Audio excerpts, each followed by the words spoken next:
The monkey doesn't act, doesn't climb on you and stab you with its drumsticks. It isn't Megan and it isn't Chucky. I spoon it every night. Best news for me is that it's a totally different kind of movie. It's a totally different kind of experience, and it's not bad.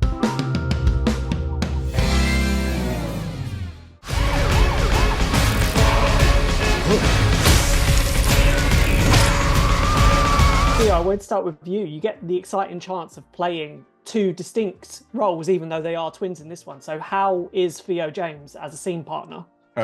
Selfish, dickish, and ill-prepared. Exactly.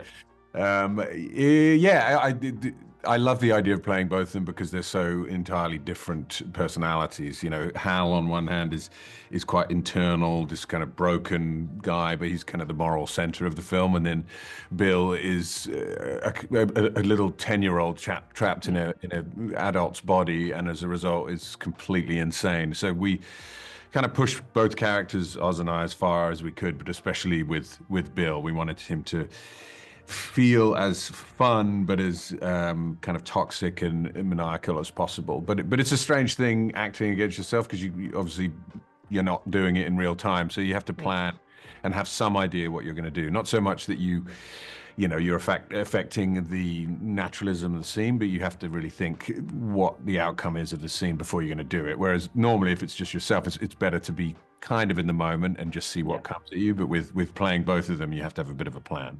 Yeah, definitely. And that twin angle, Osgood, is obviously slightly different from Stephen King's original short story, but obviously you had to expand it because it's a short story and this the film. And the monkey had changes as well. So what was the most challenging aspect of keeping that spirit of Stephen King, but bringing your own take to it as well?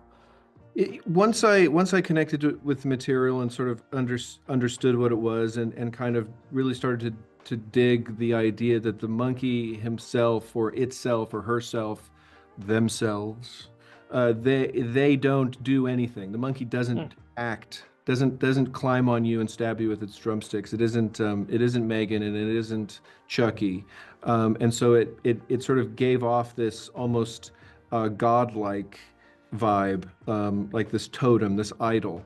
And once I sort of connected to that energy around it, I kind of understood what the thing was, and it wasn't so hard to do. Theo, this is actually your first horror film and first horror film lead for a while.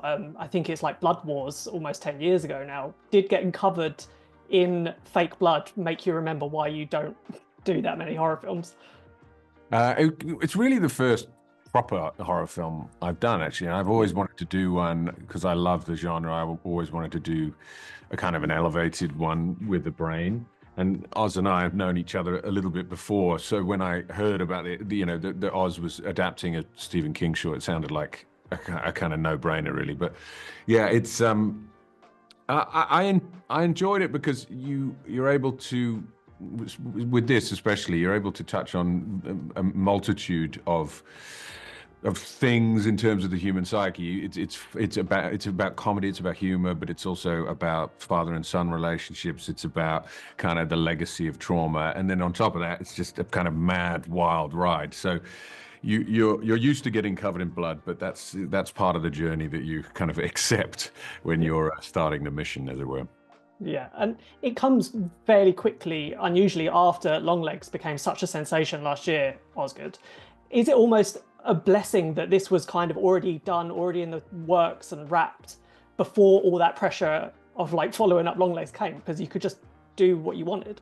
Yeah, the best news for me is that it's a totally different kind of movie. It's a totally different kind of experience, and it's not bad, right? Like what a suck would it be if the movie was bad? But people seem to like it, so that's the number one goal, obviously, and just sort of exploring different flavors as an artist. I think that's what we're all after. And Oz is a pretty funny dude, so stretching those limbs muscles is good. I'm glad that people are seeing that. Yeah. Just finally, I wanted to ask either of you whether you were brave enough to keep the monkey at home, or is it being locked up, chucked in a well somewhere? I spoon it every night. I made sure he got all three of the monkeys, and they're his problem now. He can figure it out. No, they're in storage. Oz was saying, somewhere. They're with someone. We don't get to see them. It's like Indiana Jones, Packed away at the end of Indiana Jones. Yeah.